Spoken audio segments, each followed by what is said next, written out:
DMV Download, the new daily podcast from WTOP News, is out now. Hosts Megan Clorty and Luke Garrett get the story behind the story. Every weekday afternoon, Megan and I will go beyond the headlines with WTOP reporters and sources to bring you more on the biggest local stories impacting you, our fellow Washingtonians. The DMV Download podcast is available now on all major podcast platforms. Subscribe today so you don't miss an episode. The DMV Download podcast is presented by Steamfitters Local 602.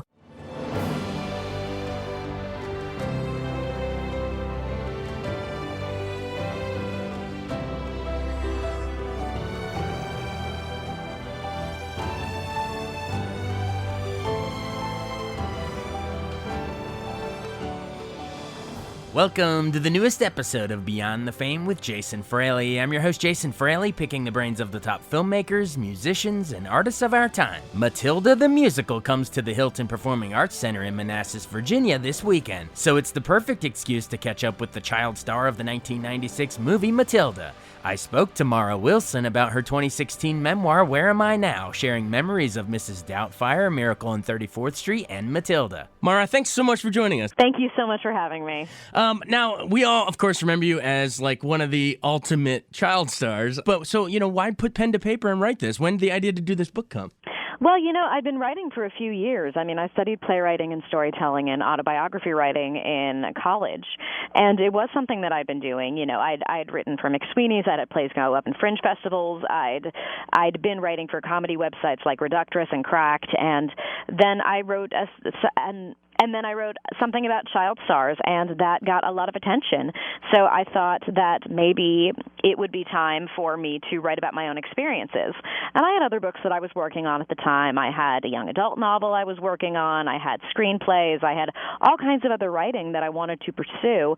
But this was something that I thought would be really good for me to do. And also, I did have a very strong fan base. I had, something like 250,000 followers on Twitter.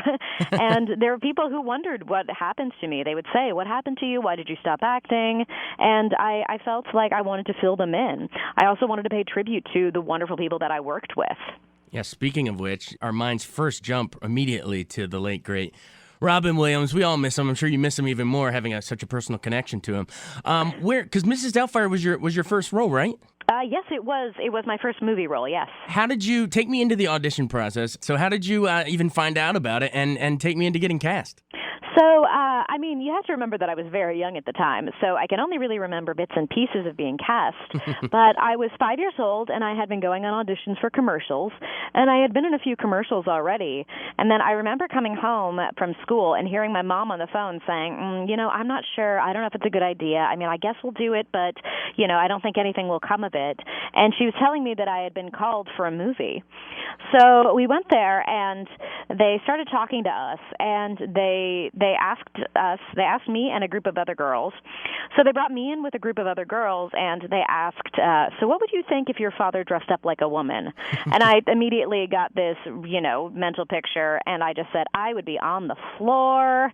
Like, I thought that it would be really funny, I guess. I was 5, Yeah. And then... But because I was actually talkative, they called me back. So they called me back again and again and again, and I met with Robin Williams, who I knew as the genie in Aladdin, but I didn't find him, I wasn't starstruck. I just thought he was a nice man, and the same with Chris Columbus, the director. So I really liked that. I liked meeting them. And then eventually they started testing us with other children. And I met this boy named Matt and this girl named Lisa. And I remember thinking, I really hope I get this, but I really hope they get it too, because I really like them a lot. And I feel like they really could be my brother and sister. And they did end up getting it. We all ended up getting it. And I was amazed that my wish had come true, but I was so happy. Your wish had come true with the genie from Aladdin. Exactly. You mentioned your on-screen siblings and how you sort of bonded, but how did you go about sort of, adopting your pretend dad and your mom? How did you guys sort of work up that relationship, when you're preparing for the role? I think it was very easy. I think because they were just so wonderful and relatable. Sally was very sweet and kind and would run lines with me and, would just treat me like one of her children. And the same with Robin. He was just so gentle and silly and so great with kids that they both just I couldn't have asked for a better introduction into acting than to have two co-stars like that who are both wonderful professional actors, but also so wonderful with children. Not to mention James Bond, Pierce Brosnan, as the one of his stepdad. Pierce Brosnan was incredibly kind and incredibly funny. Yeah, that's great. Looking back, do you sort of, I'm sure you experienced that movie and everything as one way as a kid, sort of almost oblivious to the outside world a little. But looking back, do you appreciate in a new light? I think I can. I'm not really much of an actress anymore, I don't do film acting so much, but I do, I definitely, they're wonderful actors, what more can I say? Stay tuned for the rest of my chat with Mara Wilson, but first a message from a fellow WTOP podcast. DMV Download, the new daily podcast from WTOP News, is out now. Hosts Megan Clorty and Luke Garrett get the story behind the story. Every weekday afternoon, Megan and I will go beyond the headlines with WTOP reporters and sources to bring you more on the biggest local stories impacting you, our fellow Washingtonians. The DMV Download podcast is available now on all major podcast platforms. Subscribe today so you don't miss an episode. The DMV Download podcast is presented by Steamfitters Local 602. Welcome back to Beyond the Fame for the rest of my conversation with Mara Wilson. Miracle on 34th Street, that was your next big one. Obviously, everyone saw you in Mrs. Doubtfire doing the Stuart Little thing, and everyone loved you, and so of course you're going to get cast in that. Did you watch the Natalie Wood one before, in preparing for it, or only after? Yes, I definitely did. I definitely did. I think I was a little bit nervous about living up to her because I'd loved Natalie Wood, but yeah, I watched it with my mom. I hadn't seen it before, actually, though, because we were Jewish, so we didn't watch a lot of Christmas movies. Right? Yeah, no, that would make sense. All right, so when you're tugging on Santa Claus's beard, Richard Attenborough, you're just like, this ain't no thing. I don't even know Christmas. That's great. It really wasn't that big of a deal for me to know that there wasn't a Santa Claus, but then I did believe in the Tooth Fairy. I definitely did believe in her. So I believed in things. That was, my kind of collateral, I suppose. Definitely. Tell me about, because again, just like Robin, we've also lost Richard Attenborough in recent years. So what was he like on set? I mean, seems like a sweet man from the outside, but tell me, up close and personal. Oh, he really was. Sir Richard Attenborough was I guess he was Lord Richard eventually, Lord Attenborough. He was so kind and gentle and also just so committed to his craft, so committed to acting. And I think that there was a little bit of, he tried to have a little bit of magic. I remember saying that I wanted a kitten as a holiday present, and he was like, oh, really? Maybe I could make that happen. And just things like that, he would be, there very much did seem to be a kind of magic that surrounded him.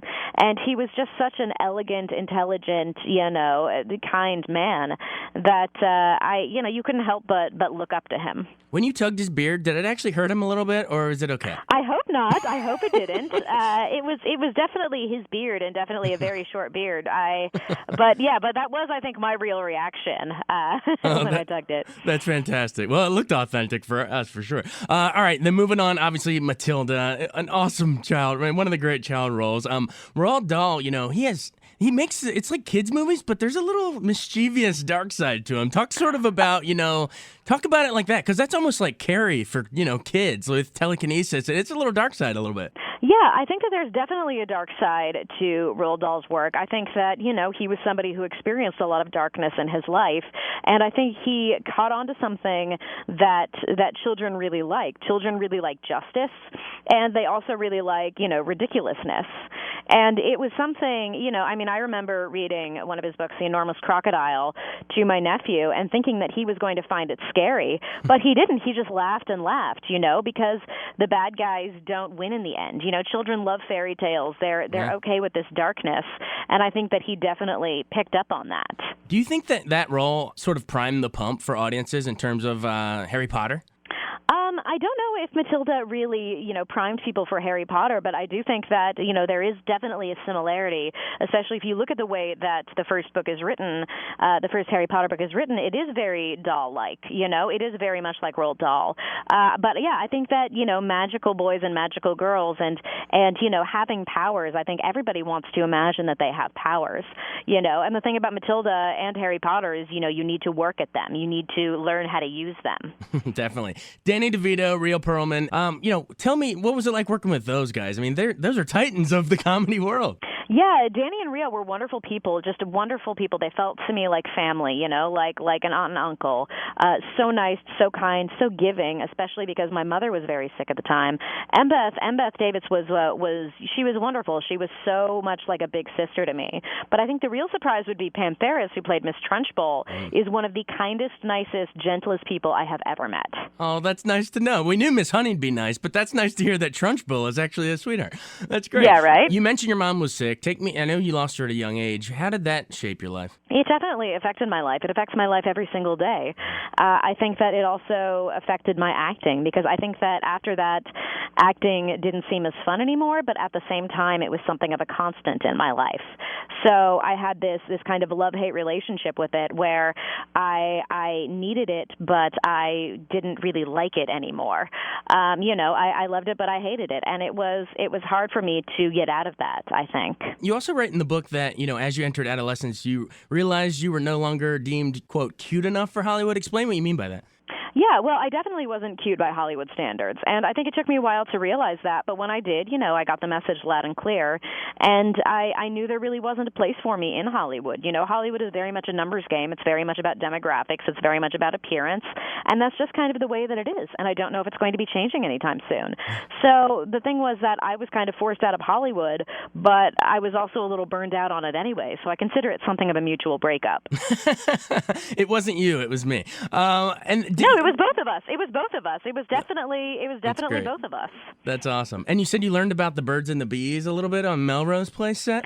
Yeah, well, I knew the facts, but I didn't know how adults went about them until I was on Melrose Place. And, that's very much an exaggerated portrait of what adult life is like. But I took it seriously. I thought that this was like an expose, and, I thought there was like journalistic integrity happening there. So I was very suspicious of adults after that. Oh, that's awesome. Well, I know we gotta bounce, but thanks so much for joining us. In closing, what final sell? Why should we pick up a copy of this book? Because I think that my book is for anybody who has ever felt a little bit out of place. I think that I have tried my hardest to take, very unique and interesting experiences, which some people will very much be interested in, and made them all universal. My book is for anyone who has ever felt a little young and a little out of place, and honestly, that's most of us.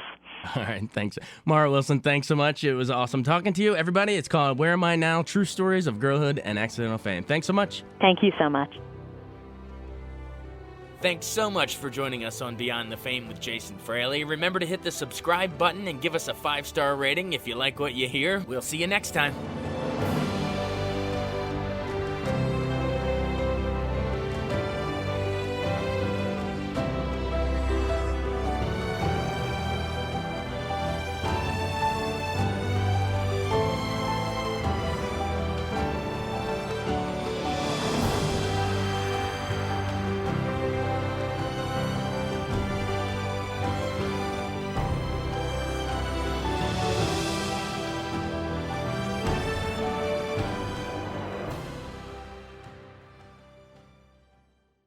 I wanted to take a second to tell you about an app I really enjoy. Living in the DC area is great, and Podcast DC gathers all of the local shows that I like all in one local app. Health, sports, local news, politics, and so much more. Podcast DC is the new local app with hundreds of DC area podcasts to choose from. I can earn exciting rewards just for listening and share the podcasts I love instantly. Available in the App Store or in Google Play, listen local with Podcast DC.